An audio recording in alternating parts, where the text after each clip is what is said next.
నమస్తే. నిన్న తెలంగాణ రాష్ట్ర ముఖ్యమంత్రి రేవంత్ రెడ్డి గారు ఉద్యోగ సంఘాలపైన కొన్ని వ్యాఖ్యలు గూడా చేశారు. ఏదైతే రాష్ట్రానికి అసలు బడ్జెటే లేదు. నన్ను కోసుకొని తింటారా అని చెప్పేసి ఈ విధంగా కొన్ని వ్యాఖ్యలు చేశారు. అవి తీవ్ర చర్చనీయాంశంగా మారినాయి.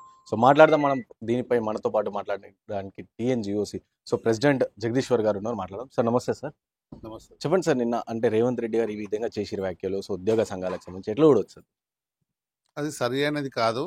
వాస్తవానికి జేఏసీ సమావేశం ఏర్పాటు చేసుకొని జూన్ 9th రోజులో ఒక ధర్నా కార్యక్రమాన్ని మహాధర్నా కార్యక్రమాన్ని ఏర్పాటు చేసుకొని మా ఈ గాంధీ మార్గంలో ప్రభుత్వానికి నిరసన ప్రకటించుతామని మేము కార్యక్రమాన్ని చేస్తున్నాం. కాకపోతే తర్వాత అంచెలంచెలుగా ఉద్యమం అని చెప్పినప్పుడు కొన్ని పేపర్లలో సమరమే అని రాయడం, కొన్ని పేపర్లో పెన్న అని రాయడం, అది గతంలో ఉంటుందని చెప్పాం. కానీ దాన్ని బేస్ చేసుకొని ఇలా ఉద్యోగులు మాకు దండయాత్ర చేస్తున్నారనే మాట వాస్తవం కాదు. ఎందుకంటే ప్రభుత్వ ఉద్యోగులుగా గతంలో కలిసాం, మరి ఇప్పటికి 4-5 సార్లు కలిసాం. మాకు ఆర్థికంగా వెసులుబాటు కావాలి, ఇస్తామన్నప్పుడు ఇలా 16-18 నెలలు ఆగినాం. వాస్తవానికి ఆగలేదని చెప్పాం, ఆగినాం. ఇంకెన్ని రోజులు ఆగాలి? కనీసం 3-man కమిటీ ఏర్పాటు చేసుకున్నారు. కమిటీ ఏర్పడి 7 నెలలు అయినా కానీ ఒక్కసారి కూడా పిలిచి మాట్లాడకపోవడం, ఆర్థికపరమైన ప్రాబ్లమ్స్ ఉన్నాయి అనుకున్నాం. ఇప్పుడు ఇస్తాం, ఇప్పుడు ఇయ్యం, మా పరిస్థితికి ఇట్లా ఉంటుందని చెప్పాల్సిన బాధ్యత ప్రభుత్వానిపై ఉంది. అలాగే ఆర్థికేతర సమస్యలు చాలా మంది ఉన్నాయి. ఈ 317 జీవోల్లో చాలా మంది ఉద్యోగులు ఇబ్బందికరంగా ఉన్నారు. జాయింట్ సబ్ కౌన్సిల్ సమావేశం ఏర్పాటు చేసుకోవాలి. కనీసం మమ్మల్ని పిలిచి ఈ ప్రాబ్లం ఉన్నాయా, ఆ ప్రాబ్లం ఉన్నా అడగవలసిన బాధ్యత ఉన్నది. ఓ 2-3 మంత్రులు తప్ప మిగతా మంత్రులు అసలు ఏది పట్టించుకునే నాదులు లేరు. అంటే ఇప్పటివరకు మిమ్మల్ని పిలిచి మాట్లాడుకోవచ్చు, త్రీ మెన్ కమిషన్ ఏర్పాటు చేసి దాంట్లో కూడా అసలు పిలిచి మాట్లాడే ప్రయత్నం కూడా చేయలేదా ప్రభుత్వం? 3-man కమిటీ చేసి ఇప్పటికి 7 నెలలైనా ఒక్కరోజు కూడా మంచి మాట్లాడలేదు. మనం చాలాసార్లు అడిగినాం, చేస్తాం, మాట్లాడదాం అని చెప్పారు. ఇంకెన్ని రోజులు మాట్లాడతారు?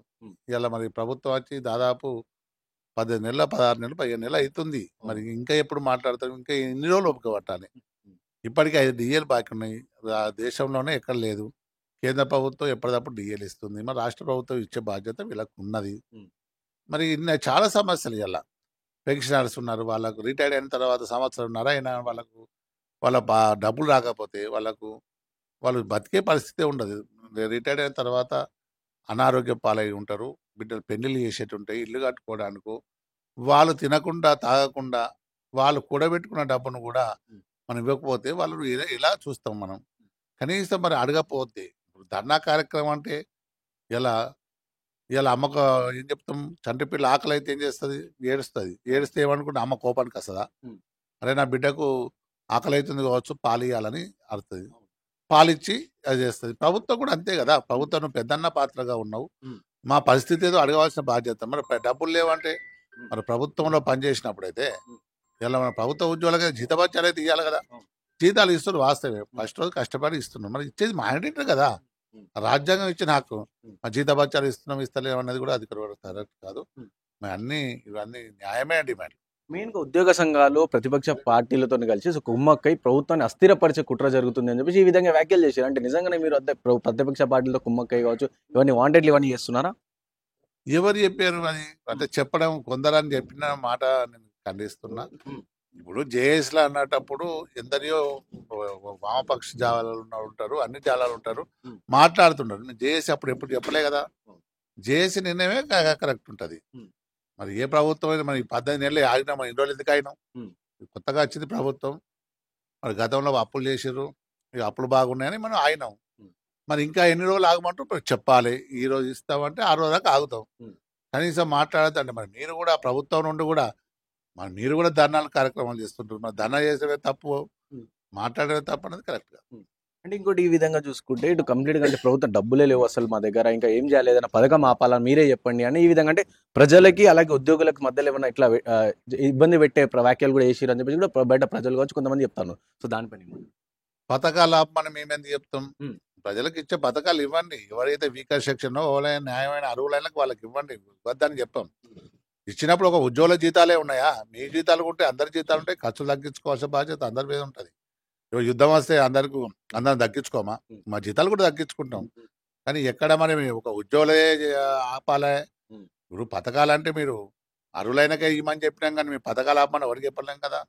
రాజ్యాంగం ఇచ్చిన హక్కు బలహీన వర్గాలకు, అర్హులకు ఇవ్వమని చెప్తున్నాం. మాకైతే మ్యాండేటరీ డబ్బులు, మా జీతాలు ఇచ్చిన మ్యాండేటరీ, అది పథకాల కిందకి రాదు. ఇది పని చేసిన 30 రోజులు పని చేస్తే మనం 30 రోజులు జీతం ఇవ్వాల్సిన బాధ్యత ప్రభుత్వం పైన. మేము ఎక్కడ రాయితీలు అడుగుతలేము, ఎక్కడ బోనస్లు అడుగుతలేము, ఏది అడుగుతలేము. మాకు న్యాయమైన మా డబ్బులే అడుగుతున్నాం. ఒక రిటైర్డ్ ఎంప్లాయీ 50 లక్షలు సంవత్సరన్నర మనం పెట్టుకుంటే ఎంత ఇంట్రెస్ట్ అవుతుంది, వాడిని ఎట్లాగా రేపు ఉంటాడు, ఆయన ఎన్ని రోజులు బతుకుతాడు. ఇలా కోర్టుకు పోయి తెచ్చుకునే పరిస్థితిని తీసుకొచ్చారు. కోర్టు కూడా జోక్యం చేసుకున్నాం. అయ్యా ముఖ్యమంత్రి గారు, మేము ఒకటే కోరుతున్నాం, మా జీత భత్యాలు ఇవ్వండి, మా డిఏలు ఇవ్వండి, మా హెల్త్ కార్డు మాకు ఇవ్వండి. మేము ఏ కోరికలు అడుగుతలేము. మా పిఆర్సీ న్యాయంగా 5 సంవత్సరాలకు ఒకసారి రావాలి, పిఆర్సీ కూడా ఇంప్లిమెంట్ చేయాలని కోరుతున్నాం. మాట్లాడదాం. టీఎన్జిఓసి జనరల్ సెక్రటరీ ముజీబ్ గారు మనతో పాటు ఉన్నారు. సార్ చెప్పండి, అంటే నిన్న రేవంత్ రెడ్డి చేసిన వ్యాఖ్యలు కావచ్చు, ఇవంతా అంటే కంప్లీట్గా ఒక్కసారి కూడా అంటే ఒక తెలంగాణ రాష్ట్ర ముఖ్యమంత్రి ఈ విధంగా వ్యాఖ్యలు చేశారు, అది కూడా గవర్నమెంట్ ఎంప్లాయీస్ సంబంధించి. సో ఈ వ్యాఖ్యలను ఎట్లా చూస్తారు మీరు? వాస్తవానికి కూడా గౌరవ ముఖ్యమంత్రి గారితో ఇందాక మా రాష్ట్ర అధ్యక్షులు అన్నట్లు 5-6 సార్లు కలిసినప్పుడు వాళ్ళు ఫస్ట్ నుండి వారు చెప్తున్నారు, ఆర్థిక పరిస్థితి బాగలేదు, మీ రూపాయి ఇవ్వవలసిన బాధ్యత నా పైన ఉంది, నేను ఖచ్చితంగా ఇస్తా, కానీ మీరు 54 సమస్యలు పెట్టింది కదా, ఈ 54 సమస్యల్లో మేము అన్నాం అవి 5 సమస్యలు మాత్రమే ఆర్థిక పరమైన అంశాలు ఉన్నాయి. 49, 50 వరకు అయితే దాంట్లో ₹1 కూడా రాష్ట్ర ప్రభుత్వం ఖజానా మీద భారం పడేది లేదంటే ఆ రోజు సంబంధిత అధికారులను పిలిపించి ఇమీడియట్గా 3 మెన్ కమిటీ వేయడం జరిగింది. 3 మెన్ కమిటీ వేసి గౌరవ ఉప ముఖ్యమంత్రి గారిని చైర్మన్ చేసి గౌరవ మంత్రులను మెంబర్లు చేసి స్పెషల్ మెంబర్గా కేశవరావు గారిని వేయడం జరిగింది. వేసి మీ సమస్యలు 15 రోజుల లోపల మొత్తం కంప్లీట్ అయిపోతాయి అని చెప్పిండ్రు. హర్షించడం, వారికి కూడా కృతజ్ఞతలు చెప్పి వచ్చినాం. వేసినప్పుడు నాకు తెలిసి ఇది 8వ నెల అనుకుంటా. 2 సార్లు గౌరవ ఉప ముఖ్యమంత్రి గారు పిలిపించి మనం డేట్ పెట్టుకుందామని చెప్పిండ్రు. అది ఆడ వరకే అయిపోయింది. ఇప్పటి వరకు ఒక్క సమస్య కూడా పరిష్కారం అయితే ఒట్టు. మేము మీ ద్వారా విజ్ఞప్తి చేస్తున్నాం, మా పైన మీరు కార్యాలు నూరి మమ్మల్ని బెదిరించే ప్రయత్నం చేస్తే వచ్చేదేం లేదు. మేము రాష్ట్ర ప్రభుత్వ ఉద్యోగులం. మీరు ఏం ఆదేశాలు ఇస్తే ఆదేశాలు పాటించేటోళ్ళం. 100% జవాబుదారీ వ్యవస్థలో ఉన్నాం. ప్రజలు కడుతున్న పన్నులతో జీతభత్యాలు తీసుకుంటున్నాం. ప్రభుత్వం చెప్పిన పని చేయవలసిన బాధ్యత మా పైన ఉంటుంది. మేము చేస్తున్నాం, చేస్తాం కూడా. కానీ మా మా వైపు కూడా చూడండి, మేము ఎక్కడ కూడా సంక్షేమ పథకాలు ఆపొద్దని చెప్పలే, మాకు అవసరం కూడా లేదు. ఎవరైతే పెన్షనర్లు ఉన్నారో ఒకసారి మీరు వాళ్ళ ఇంటికి పోయి చూడండి. సంవత్సరం అయిపోయింది ప్రభుత్వం వచ్చినప్పుడు రిటైర్ అంటే, గత ప్రభుత్వంలో ఉన్న రిటైర్ అయిన వాళ్ళకు కూడా పైసలు రాలే. ఈ ప్రభుత్వమే ఇవ్వలేదని చెప్పలే మేము. ఈ ప్రభుత్వంలో కూడా రిటైర్ అయిన వాళ్ళు ఆడపిల్లల పెళ్ళిళ్ళు ఉన్నాయి, ఇల్లులు కట్టుకోవాలి, పిల్లల చదువులు ఆగిపోయినాయి, సస్పెండ్ అయిన వాళ్ళు ఎక్కడ కూడా వాళ్ళు రీఇన్స్టేట్ అయితే లేరు. అంటే ఇవన్నీ కూడా ఎట్లా చూస్తారు? మరి దీనిపైన రాష్ట్ర ప్రభుత్వం బాధ్యత లేదా? మీరన్నారు రాష్ట్ర ప్రభుత్వ ఉద్యోగులు, రాష్ట్ర ప్రజలు, మనమంతా ఒక కుటుంబం, మీరు కూడా భాగ్యస్వాములు 2% అన్నారు. ఈ 2%తోనే కదా మీరు ప్రభుత్వంలో వచ్చింది. మేము ఆ రోజు కోర్టుకి పోయి బ్యాలెట్ తెచ్చుకొని బ్యాలెట్ ఓటేసి కదా ప్రభుత్వాన్ని తెచ్చుకుని, ఆ ప్రభుత్వం పనిచేయలేదని వాళ్ళకి ఆపోజిషన్లో కూర్చోబెట్టినాం. మీకు కూడా అదే విజ్ఞప్తి చేస్తున్నాం. అన్న, మా 2% ఉన్నప్పటికీ కూడా మేము ప్రజల భాగ్యస్వాములమే. మాకు నిజాయితీ పరంగా కనీసం రిటైర్ అయిన వాళ్ళ పైసలు ఇవ్వండి, జీపీఎఫ్ లోన్ ఇవ్వండి, 20,000 50,000 లోన్ పెట్టుకునే అవి క్లియర్ చేయండి, అవి మేము అడిగినాం. కానీ అట్లా అసహనానికి గురై చెప్పడం భావ్యం కాదు. ఇప్పటి వరకు కూడా మీ ద్వారా కూడా చెప్తారు, మీరు తండ్రి స్థానంలో ఉన్నారు, మీరు పిలిపించి మాట్లాడండి. ఒకవేళ గౌరవ మంత్రివర్యులు సబ్ కమిటీకి సమయం లేదంటే ఇంకొక కమిటీ వేసి రాష్ట్ర జేఏసీ చైర్మన్ని పిలవండి, టీఎన్జిఓ అధ్యక్షుని పిలిచి మాట్లాడి సమస్య పరిష్కారం చేసే ప్రయత్నం చేయండి.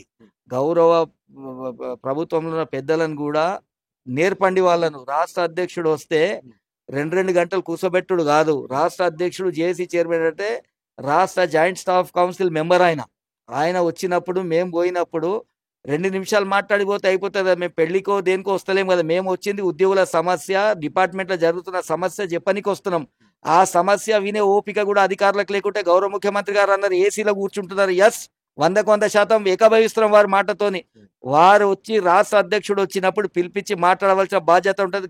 గత ముఖ్యమంత్రులు, గత మంత్రులు ఎట్లా చేసిండ్రో 50 సంవత్సరాలు వెనుక చూడండి, 40 సంవత్సరాలు వెనుక చూడండి, తెలంగాణ నుంచి చరిత్ర చూడండి. 80 సంవత్సరాలు అయిపోయినాయి. ప్రపంచంలో 2 యూనియన్లు ఉన్నాయి. రష్యాలో ఒకటి 82 సంవత్సరాలు ఉంది, మాది 80 సంవత్సరాలు అయిపోయింది. 80 సంవత్సరాల నుంచి జై తెలంగాణని పిడికిలు బిగించి ఆ రోజు నుంచి ఈ రోజు వరకు అటు ఉద్యోగుల హక్కులకు, ఇటు ప్రజల ఆకాంక్ష మేరకు పనిచేసిన సంఘం అట్లాంటి రాష్ట్ర అధ్యక్షుడు అవమానం చేసే ప్రయత్నం చేస్తే ఎట్లయితుంది? అట్లా ఒప్పుకోనికే లేదు కదా. కాబట్టి గౌరవ ముఖ్యమంత్రి గారు, మీరు చెప్పిన మాట 100% వాస్తవం. మీరు ఆదేశాలు ఇచ్చింది, కానీ మీ ఆదేశాలను కూడా బేఖాతరు చేస్తున్నారు. దానిపైన దృష్టి సాధించండి, పిలిపించి చర్చల ద్వారా సమస్య పరిష్కరించే ప్రయత్నం చేయండి. మాకు కూడా ఈ స్ట్రైక్లు చేయాలని, పిడికిలు బిగించాలని, రోడ్ల మీద రావాలని, ప్రజలకు ఇబ్బంది పెట్టాలని, ప్రజలకు ఈ ఉద్యోగులే ఇబ్బంది పెడుతున్నారని అట్లాంటి మమ్మల్ని అట్లా చిత్రీకరించే ప్రయత్నం ప్రభుత్వం చేయొద్దు. మేము ప్రజలకు మద్దతుగా నిలిచినాం. మేము ప్రజల కష్టాలు తెలిసిన వాళ్ళం. ప్రజలతోని మమేకమై పిడికిలు బిగించి 69 ఉద్యమంలో తెలంగాణ ఎన్‌జీఓలు 9 మంది మరణించడం జరిగింది. ఈరోజు అమరవీరుల స్తూపం ప్యారడైస్ థియేటర్ దగ్గర పోయి చూడండి. పేర్లతో సహా కరీంనగర్ వాసులు, రంగారెడ్డి వాసులు పేర్లతో సహా రాసుంటది. అది తెలంగాణ ఎన్‌జీఓల చరిత్ర. ఇంతకుముందు ఇంకో విషయం కూడా చెప్పిండ్రు. ప్రభుత్వాన్ని ఇబ్బంది పెట్టే ప్రయత్నం చేస్తుండ్రు. ఆపోజిషన్ లీడర్ మాకు అవన్నీ అవసరం లేదు. ఎవరైతే చేసినో వాళ్ళు ఏడున్నారో ప్రభుత్వానికి తెలుసు. నిక్కచ్చిగా తెలంగాణ ఎన్‌జీఓస్ ఉద్యోగుల షేర్స్ కోసం పనిచేస్తది. రాష్ట్ర ప్రభుత్వం ఇచ్చిన ఆదేశాలను పాటిస్తది. కానీ మా ఆత్మగౌరవాన్ని దెబ్బతీసే ప్రయత్నం చేయకండి. మాది సాయిబాబా సిద్ధాంతం. మీరు మమ్మల్ని చూడండి, మేము మిమ్మల్ని చూస్తాం. బరాబర్ రాష్ట్ర ప్రభుత్వం గౌరవ ముఖ్యమంత్రి గారు ఇచ్చిన ప్రతి ఆదేశాన్ని పాటిస్తాం. పిలిపించి మాట్లాడి సమస్యలు చర్చల ద్వారా పరిష్కరించే ప్రయత్నం చేయండి. 16 నెలలు అవుతుంది ఆ ప్రభుత్వం వచ్చి. సో ఆ 16 నెలల నుంచి ఒక్కసారి కూడా మేము పిలిపించే చర్చలు కావచ్చు, ఇవన్నీ డైలాగ్ డిస్కషన్ అనేది కాలేదా? ఒక్కసారి కూడా పిలవలే, జరగలే. పిలిచినా చాయ్లకు బిస్కెట్లకు పరిమితమైంది. 2-3 నిమిషాల బయటికి వెళ్ళగొట్టిండ్రు. అసలు పోతే గుర్తిస్తే కదా, జగదీష్ గారు ఎవరన్నది గుర్తిస్తే సంతోషం. అది గిట్ట గుర్తియకుంటే రాష్ట్ర జేఏసీ చైర్మన్ గౌరవ ముఖ్యమంత్రి గారు పిలిపించి మాట్లాడుకుంటారు. కానీ వేరే పెద్దలకు జగదీష్ గారు అంటే మళ్ళీ మేము చెప్పుకొని ఇంట్రడక్షన్ ఇచ్చుకోవాలి. ఇది మా పరిస్థితి. కాబట్టి అది మంచి పద్ధతి కాదు. మీరు తెలిసి చేస్తున్నారు, మాకు అది కూడా తెలుసు. అట్లా వద్దు. ఒకరినొకరు గౌరవించుకుందాం. మాతో తప్పైతే 1,00,000 మంది ముంగట చంపలేసుకుంటాం తప్పైంది సార్ అని. నువ్వు గౌరవ ముఖ్యమంత్రి అంటే నువ్వు తండ్రి స్థానంలో ఉన్నావు సార్. బరాబర్ క్షమాపణ కోరుకుంటాం, చంపలేసుకుంటాం. మళ్ళీ విజ్ఞప్తి పత్రం ఇస్తాం. దండం పెట్టుకొని మా ఉద్యోగులు మాకేం కావాలి, ఉద్యోగుల సమస్యలు పరిష్కారానికి రావాలి. కాలు మొక్కమన్నా మొక్కుతాం. కానీ మా చాతగాంతనం అని మాత్రం కొంతమంది అనుకుంటున్నారు. అది మంచి పద్ధతి కాదని మీ ద్వారా చెప్తున్నాను. ఫైనల్ గా సార్ మీరు చెప్పినట్టు 9వ తారీఖున ఏదైతే ఉందో సో అది యథావిధిగా ఉంటుందా, లేదా దాన్ని ఏమైనా పోస్ట్ పోన్ చేసే ప్రయత్నం? మేము వీఆర్ ఓపెన్. మేము చర్చలకు సిద్ధంగా ఉన్నాం. గౌరవ ముఖ్యమంత్రి గారు ప్రభుత్వ యాంత్రాంగం పిలిపించి మాతో చర్చలు జరిపితే సంతోషంగా మేము ఆ చర్చల్లో పాల్గొని ఆ చర్చల ద్వారా ఉద్యోగుల సమస్యల పరిష్కారానికి మేము సిద్ధంగా ఉన్నాం. మేము మొండిగా వ్యవహరిస్తలేము. మేము ఖచ్చితంగా పోతామని చెప్పలేదు కూడా. కొంతమంది దాన్ని అట్లా చిత్రీకరిస్తున్నారు. దాన్ని కూడా తీవ్ర స్థాయిలో ఖండిస్తున్నాం. మేము ఏది చేసినా మీ ముంగట మాట్లాడే చేస్తాం. కానీ వెనక తలుపుకెళ్ళి పోయి ఆడో మాట ఈడో మాట మాట్లాడడానికి రాదు. 100% రాష్ట్ర అధ్యక్షుడు చెప్పిందే వేదం. తెలంగాణ ఎన్‌జీఓలో డిసిప్లిన్ ఉంటుంది. టీఎన్‌జీఓ అధ్యక్షుడు ఒక మాట చెప్పినట్టే మొత్తం జిల్లాలు 33 జిల్లాలు దాన్నే కట్టుబడి ఉంటాయి. జేఏసీ కూడా అట్లే ఉంటుంది. కాబట్టి మాకు అట్లాంటి ఉద్దేశం లేదు. చర్చలకు మేము సిద్ధంగా ఉన్నాం. పిలిపించి మాట్లాడండి. చర్చల ద్వారా సమస్యలు పరిష్కరించండి. ప్రజలతో మమేకమై ప్రతి సంక్షేమ పథకం మోస్తాం. Thank you sir. సో విన్నారుగా, ఇది ప్రెసిడెంట్ గారు, జనరల్ సెక్రటరీ గారు చెప్తారు. సో ఇప్పటికి కూడా మేము చర్చలకు సిద్ధంగా ఉన్నాం. సో మమ్మల్ని పిలిపించిన తర్వాత మాట్లాడతామని చెప్పి కూడా డైలాగ్ డిస్కషన్స్ ఓపెన్గా ఉన్నామని చెప్పి కూడా చెప్తున్నాం. సాయితో నాన్న ప్రతాప్, హైదరాబాద్.